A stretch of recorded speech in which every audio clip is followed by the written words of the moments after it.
Hello, friends. Thank you for joining me here today for a little devotional thought. Rochelle and I just returned from San Antonio for being there for a long weekend, Thursday through Sunday, and now it's Monday morning, and it is good to be home. It seems like no matter where we go or what places we visit, it's always good to be home.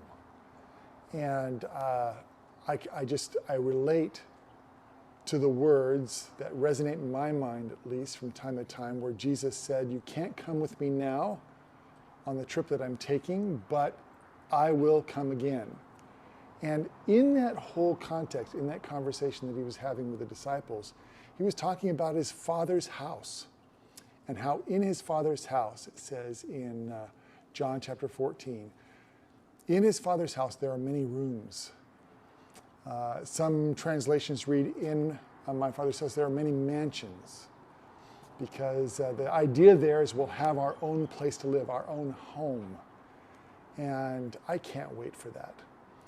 You know, it does seem like it takes a little time when Rochelle and I have moved to a different location to pastor, for it to feel like home.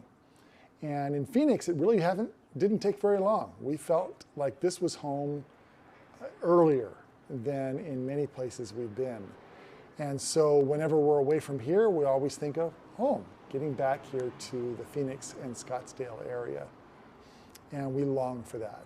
And even though we had fun this last weekend there in San Antonio, we got a chance to walk along the river walk and eat at some good restaurants and some other things.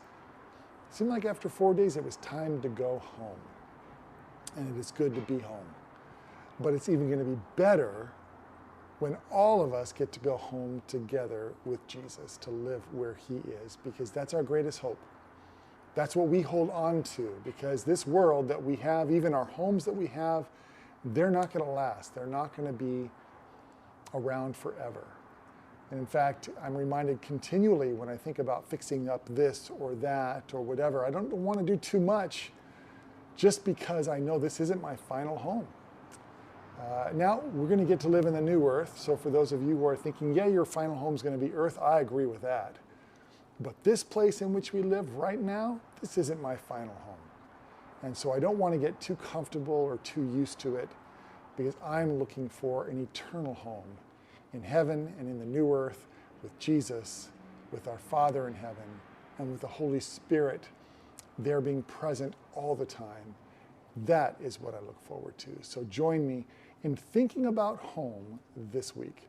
God bless you. Have a terrific day.